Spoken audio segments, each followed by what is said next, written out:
विवाह एक नई यात्रा की शुरुआत होती है, जिसमें न केवल भावनात्मक बल्कि वित्तीय साझेदारी भी शामिल होती है। वित्तीय प्रबंधन का महत्व विवाह में अक्सर नजरअंदाज कर दिया जाता है, लेकिन यह सबसे महत्वपूर्ण पहलुओं में से एक है। जब दो व्यक्ति एक साथ आते हैं तो उनके वित्तीय लक्ष्य भी मिल जाते हैं और उन्हें समझदारी से प्रबंधित करना आवश्यक होता है। वित्तीय प्रबंधन का एक अच्छा तरीका युगल के लिए धन और संसाधनों को सही तरीके से निर्देशित करना है। अच्छे वित्तीय प्रबंधन से न केवल आर्थिक सुरक्षा मिलती है, बल्कि आपसी समझ और विश्वास भी बढ़ता है। विवाह के बाद नई जिम्मेदारियां आती हैं, जैसे कि घर की आवश्यकता, बच्चों की शिक्षा और भविष्य की योजनाएं। आर्थिक मामलों पर खुलकर चर्चा करना शायद पहले कठिन हो सकता है, लेकिन यह बहुत आवश्यक है।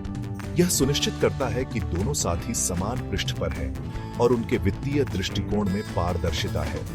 अगर दोनों साथी मिलकर अपने वित्तीय लक्ष्यों को तय करते हैं, तो उनमें चुनौतियों को स्वीकार करने और समाधान खोजने की क्षमता बढ़ जाती है।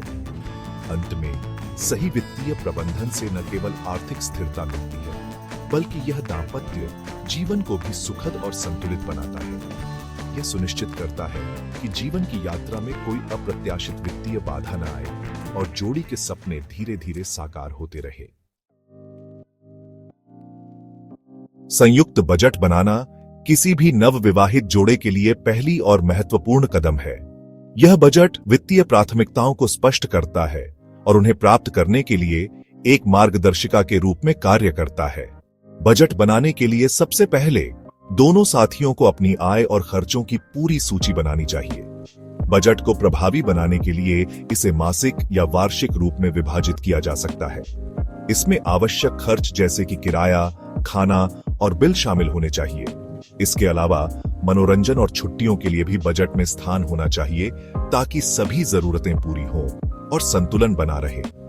संयुक्त बजट बनाने का सबसे बड़ा लाभ यह है कि यह दोनों साथियों को आर्थिक रूप से जिम्मेदार बनाता है। इससे दोनों को यह समझने में आसानी होती है कि कहां अनावश्यक खर्च हो रहा है और उसे कैसे कम किया जा सकता है। एक अच्छा बजट युगल को वित्तीय अनुशासन में मदद करता है और अनावश्यक खर्चों से बचने में सहायक होता है। बजट को समय समय पर पुनरीक्षित करना भी आवश्यक है। जीवन शैली में बदलाव, आय में वृद्धि या कमी और अन्य व्यक्तिगत कारण बजट को प्रभावित कर सकते हैं। इसलिए यह महत्वपूर्ण है कि युगल इसे समय समय पर देखे और आवश्यकता अनुसार परिवर्तन करे, ताकि उनके वित्तीय लक्ष्यों की दिशा में सही मार्गदर्शन होता रहे। बचत करना शादीशुदा जोड़ों के लिए एक और महत्वपूर्ण वित्तीय रणनीति है। यह उन्हें वित्तीय सुरक्षा प्रदान करती है और कठिन समय में सहारा बनती है। बचत की प्राथमिकता यह सुनिश्चित करती है कि भविष्य में कोई अनपेक्षित खर्च उन्हें आर्थिक रूप से परेशान न करे। बचत के कई तरीके हो सकते हैं, जैसे कि नियमित बचत खाते में पैसा डालना, फिक्स्ड डिपॉजिट में निवेश करना या म्यूचुअल फंड्स में पैसा लगाना। युगल को यह तय करना चाहिए कि कौन सा तरीका उनके लिए सबसे उपयुक्त है। इसके अलावा छोटी छोटी बचत जैसे बिजली और पानी की खपत को कम करना भी लंबे समय में फायदेमंद हो सकती है। बचत की आदत को बढ़ावा देने के लिए जोड़े को एक निश्चित राशि हर महीने बचाने की कोशिश करनी चाहिए। ये राशि उनकी आय और खर्चों के आधार पर तय की जा सकती है। इसके अलावा कुछ लोग अपनी बचत को ऑटोमेटिक हो जाने का विकल्प भी चुन सकते हैं, जिससे उनके खाते से हर महीने एक निश्चित राशि सीधे बचत अकाउंट में चली जाती है।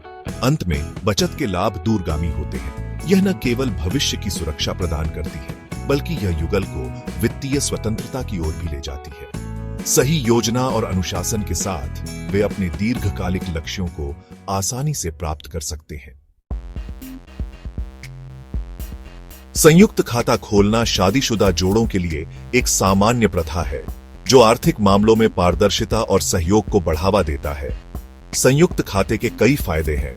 सबसे पहले, यह वित्तीय मामलों में पारदर्शिता लाता है, जिससे दोनों साथी अपनी आय और खर्चों को आसानी से ट्रैक कर सकते हैं। संयुक्त खाता जहां एक तरफ वित्तीय साझेदारी को मजबूत करता है, वहीं दूसरी तरफ कुछ नुकसान भी हो सकते हैं। यदि किसी एक साथी की खर्च करने की आदतें दूसरे के अनुसार नहीं हैं, तो इससे विवाद उत्पन्न हो सकता है। इसलिए संयुक्त खाता खोलने से पहले दोनों को अपनी अपेक्षाओं और सीमाओं को स्पष्ट रूप से समझना चाहिए। इसके अलावा संयुक्त खाता खोलने से पहले कुछ महत्वपूर्ण सवालों का जवाब देना आवश्यक है, जैसे कि दोनों की आय का क्या हिस्सा इसमें जाएगा और इसे कैसे प्रबंधित किया जाएगा। इसे खोलने से पहले यह तय करना आवश्यक है कि कौन सा साथी इस खाते का मुख्य प्रबंधक होगा। अंत में संयुक्त खाता खोलना या न खोलना पूरी तरह से व्यक्तिगत निर्णय है और इसे उनकी वित्तीय स्थिति और आपसी समझ पर आधारित होना चाहिए। सही निर्णय करने के लिए उन्हें सभी पहलुओं को गहराई से समझना आवश्यक है।